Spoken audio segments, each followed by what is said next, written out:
নমস্কার, রান্নাঘরের মহারানিতে তোমাদের সবাইকে স্বাগত। আজকে দেখাবো আমি চানা মশলা।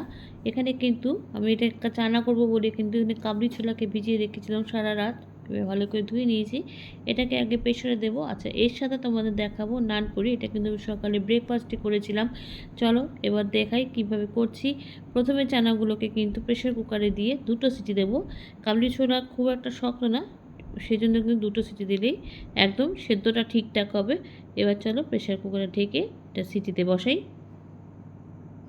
আচ্ছা, এবার চলো কাবলি ছোলাটা এবার প্রেসারে দিয়েছি। এবার একটু নুন দিয়ে দিচ্ছি আর একটুখানি কিন্তু খাবার সোডা দেবো। খাবার সোডা দিলে কিন্তু সেদ্ধটা খুব সুন্দর হয়, সেই জন্য একদম অল্প মানে 1 চিমটা দেবো খাবার সোডা দিয়ে এটাকে এবার প্রেসারে দিয়ে দেবো। আমি 2টো সিটি দেবো, 2টো সিটি দিলে কিন্তু আবার হয়ে যাবে।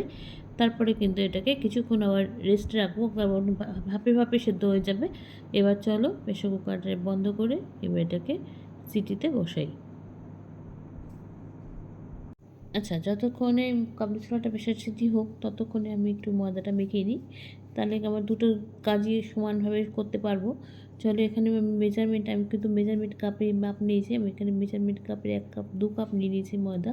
আচ্ছা, এবার এই ময়দাতে কিন্তু আমি জল ব্যবহার করব না, শুধুমাত্র টক দই দিয়ে এটাকে মাখবো। চলো এবার দেখো এখানে আমি আমার পরিমাণ মতন প্রথমে নিয়ে নিয়েছি, নিয়ে এটাকে ভালো করে আগে মাখিয়ে নেব টক দইতে, তারপর যদি লাগে তাহলে কিন্তু আরেকটু দেবো। এখন যতটা লাগবে আমি ততটা দিয়ে আগে এটাকে ভালো করে মাখিয়ে নেব, মানে পুরো ময়দাটাকে দেখছো মিশিয়ে নিচ্ছি আর কি, যেটা বলে দইটা দিয়ে খুব ভালো করে মিশিয়ে নেব। তারপর যদি লাগে তখন আবার আরেকটু দই এখানে দেবো। দেখো মাখানো হয়ে গেছে। এবার কিন্তু ভালো করে মেখে নিয়েছি আটাটা, ময়দাটাকে ভালো করে মেখে নিয়েছি। ময়দাটা কিন্তু খুব একটা শক্ত করিনি, আবার খুব নরম না। দেখো টিপ দিলে আঙুলটা বসে যাচ্ছে, এরকমভাবে কিন্তু মাখতে হবে নানপুরি করতে গেলে।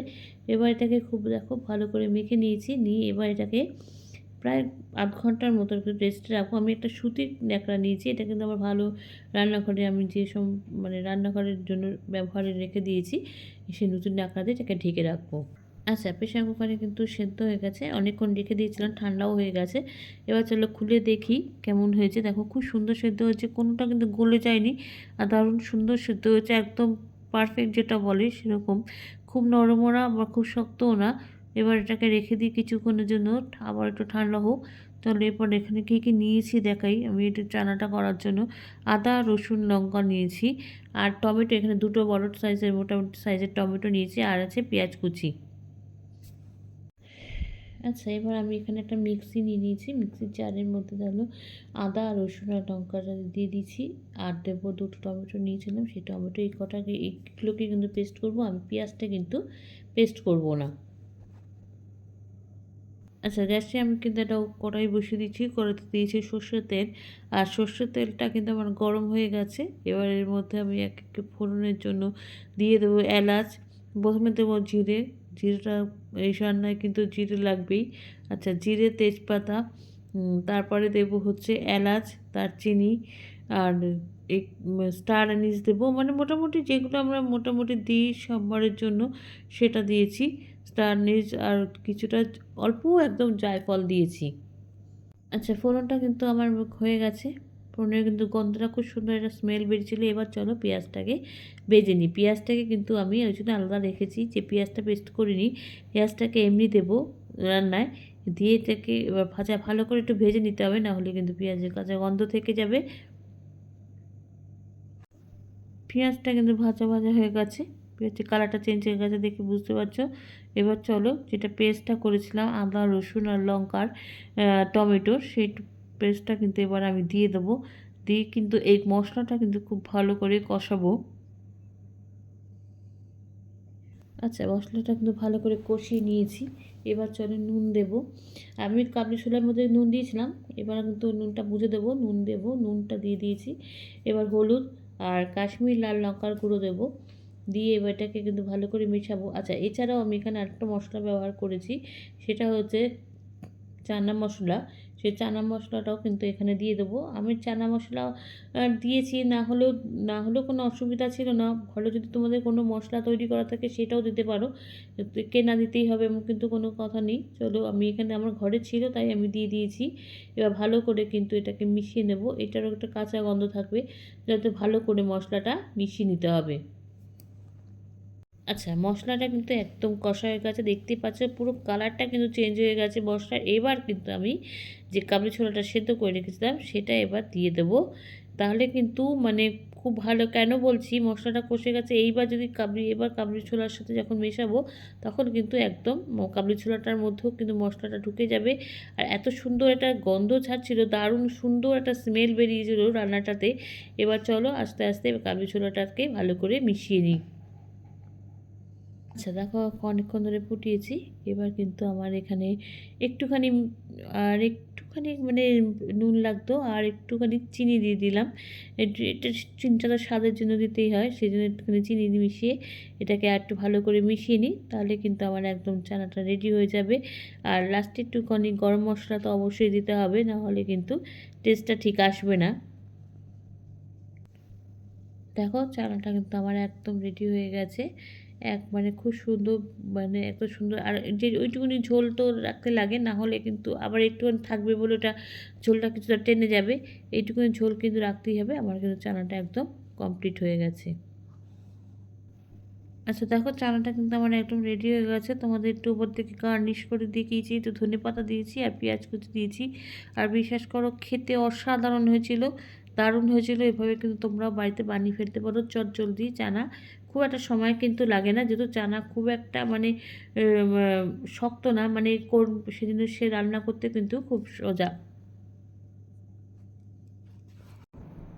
চলো এবার যে ময়দাটা মেখে রেখেছিলাম, ময়দাটা এবার দেখি কেমন আছে, কেমন অবস্থায় আছে। দেখো একদম সুন্দর হয়েছে, আরেকটু নরম হয়ে গেছে। চলো আরেকটু কিছুক্ষণ একটু মেখে নিই, তারপরে কিন্তু এটাকে ছোটো ছোটো লেচি করে কেটে কিন্তু আমি এটাকে ডুবো তেলে ভাজবো। এবার দেখো লেচি কেটে নিয়েছি, নিয়ে এবার এটাকে চলো লুচির মতন করে বেলে নিই। আচ্ছা, আমি কিন্তু একদম স্ল্যাপেই করেছি, যেহেতু আমার স্ল্যাবটা একদম পরিষ্কার ছিল, সেই জন্য কিন্তু আমি ওখানেই বেলেছি একদম, তাহলে সুবিধা হয় বেলতে। সেই জন্য আমি এইভাবে বেলেছি। চলো আজ থেকে একটু তেল দিয়ে বেলে নিয়ে এটাকে খুব ভালো করে, আর এত নরম হয়েছিল দই দিয়ে মাখার জন্য, খেতেও কিন্তু খুব সুন্দর হয়েছিল আর খুব নরম সফট হয়েছিল নানটা। আচ্ছা দেখো আস্তে আস্তে গোল করে নিচ্ছে, যেহেতু তেল দিয়ে কিন্তু বেলতে সুবিধা হয়, মানে একটু টানলে বড় হয়ে যায় ময়দা। আমি এখানে দেখো কড়াইতে সাদা তেল দিয়ে দিয়েছি, সাদা তেলটা কিন্তু গরম হয়ে গেছে। এবার চলো একটা একটা করে দিয়ে ভেজে দিই। আমি কিন্তু একটা দিয়ে দিয়েছি, দিয়ে দেখো ভাজতে ভাজতে দেখতে পাচ্ছ মানে নানপুরিটা কিন্তু খুব সুন্দর ফুলে উঠেছে। আর প্রত্যেকটা কিন্তু ফুলেছিল, যার জন্য কিন্তু খেতেও ভালো লাগছিলো বেশ, দেখতেও ভালো লাগছিলো, খেতেও ভালো লাগছিলো। দেখো প্রত্যেক কটা কিন্তু ফুলে গেছে। এবার এইভাবে কিন্তু চলো একটা একটা করে নানপুরি ভেজে নিই।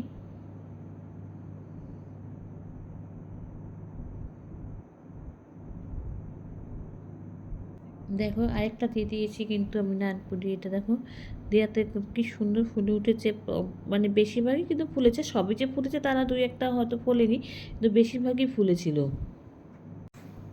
চলো এবার সার্ভ করে দিয়েছি। দেখো এবার আমি কিন্তু মানে একটু পরে দিয়েছি বলে মনে হচ্ছে একটু নেতিয়ে মানে ফোলাটা ভাবটা কমেছে, একটু ক্যাসারোলে ছিল। আচ্ছা এবার তোমার ছিঁড়ে দেখাচ্ছি, দেখো কতটা সফট হয়েছে, আর খেতে তো অসাধারণ হয়েছিল। মানে কি বলবো, মানে একটু মানে সময় হাতে নিয়ে থাকলে কিন্তু এরকম ব্রেকফাস্ট, এরকম জলখাবার যদি করো, মানে সবাই মানে একদম তোমার না প্রশংসা তো করবেই করবে অবশ্যই, এত সুন্দর হয়েছিল খেতে। তাহলে দেখলে একদম কিন্তু খুব সহজে আমি করে ফেলেছি চানা আর নানপুরি। তোমরা কিন্তু বাড়িতে যদি হট করে কোনো লোক আসে, তোমরা কিন্তু অনায়াসে এই জলখাবারটা দিতে পারো।